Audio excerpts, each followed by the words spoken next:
हसीना Parker, Dawood Ibrahim की बहन। 2014 में इनका निधन हो गया, पर इनके घर की नीलामी 2019 में हुई। नागपाड़ा जंक्शन में इनका घर है। गॉर्डन हॉल के पहले फ्लोर पर ये घर हुआ करता था। दरअसल 2019 के अप्रैल 1 को ये घर, जिसका रिजर्व प्राइस उस वक्त 1,69,00,000 हुआ करता था, उसे 1,80,00,000 में ministry of finance and department of revenue, जो सेंट्रल गवर्नमेंट के तहत आती है, उन्होंने इस घर का ऑक्शन किया था और ये घर बिका था उस वक्त 1,80,00,000 में। पर हाल ही में जिस व्यक्ति ने ये घर खरीदा था, उसने सफेमा को ये घर लौटा दिया। और घर लौटाने का कारण क्या था?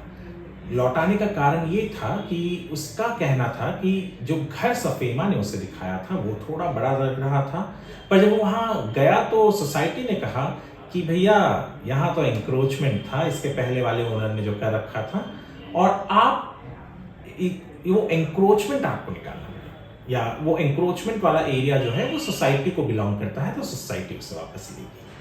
तो वो सफेमा में वापस गया और उसने कहा कि देखिए ये दिक्कत है, सोसाइटी अब नहीं दे रही है, तो क्या करें? तो सफेमा ने कहा कि ठीक है भैया, गलती हमारी है क्योंकि हमारे तरफ से ये फॉल्ट हुआ है। तो सफेमा ने उन जनाब को, जिसकी आइडेंटिटी आज तक रिवील नहीं की है सिक्योरिटी रीजन की वजह से, उस जनाब को सारे पैसे लौटा दिए। और अब दोबारा सफेमा ने इसका ऑक्शन रखा है। ऑक्शन कब होगा? ऑक्शन होगा 9 दिसंबर।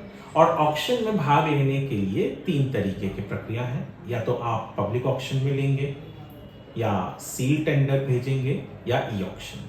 तो ये तीनों तरीके से आप इस घर का जो रिजर्व प्राइस इस बार रखा है सफेमा ने, वो है 1,10,00,000 रुपए।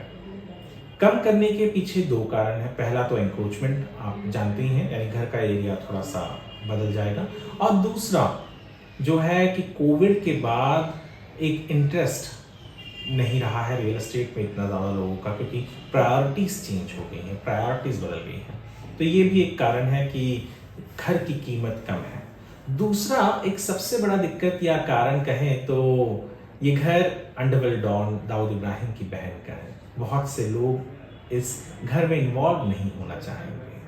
बहुत से कारण हैं इसके पीछे। कारण एक ये कि कोई भी किसी भी तरीके का कनेक्शन नहीं रखना चाहता अंडरवर्ल्ड से या टेररिस्ट लिंक्स से।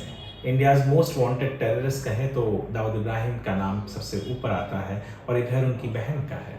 और ये घर जो है बहुत ही कंजेस्टेड ना सही, पर एक ऐसे एरिया में आता है जहां पर आप जब जाएंगे तो आपको नजर आएगा। ये इमारत आप देख सकते हैं, हमने उसके वीडियोस भी लिए हैं, फोटोज भी लिए हैं। जो घर है वो घर 3 तरफ से आपको बालकनी देता है।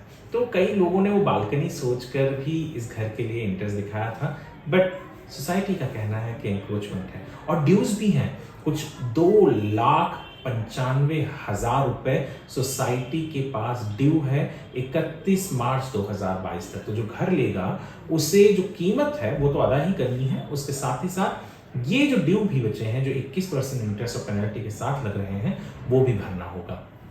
तो बिक गया था घर। कितना मुश्किल होता है अंडरवर्ल्ड से कनेक्टेड कोई घर बेचना, ये आप किसी सरकारी अफसर से पूछिएगा तो आपको बताएगा। पर बिकने के बाद वापस से लौटा दिया गया और नया बायर ढूंढना, ये तो और भी मुश्किल काम है। पर न्यूज़ यही है कि हसीना पार्कर का जो घर है, जहां वो रहा करती थी 2014 तक, जिसे मिनिस्ट्री ने सील कर रखा था, उसका ऑक्शन किया। ऑक्शन करने के बाद वापस से उनके पास आया और दोबारा ऑक्शन के लिए आया है। यदि आपको देखना है घर, आप ऑक्शन में पार्ट लेना चाहते हैं, तो 22 नवंबर को ये ऑक्शन इंस्पेक्शन के लिए आप जा सकते हैं। जो ऑक्शन हो रही है प्रॉपर्टी, उसके लिए जा भी सकते हैं। सफेमा के अधिकारियों से मिलकर आप ये ऑक्शनिंग में भागीदार होने के लिए पूरे के पूरे नियम कानून जो भी है वो जान भी सकते हैं। EMD भी भरना होता है 27,60,000 रुपए का, वो भी EMD भी आपको भरना पड़ेगा। और आप 3 तरीके से, मैं पहले बताया, सील टेंडर, पब्लिक ऑक्शन और ई ऑक्शन, ये तीनों तरीके से इसमें भाग ले सकते हैं। जहां पर जो भी हाईएस्ट बिडर होगा ये घर उसे मिलेगा।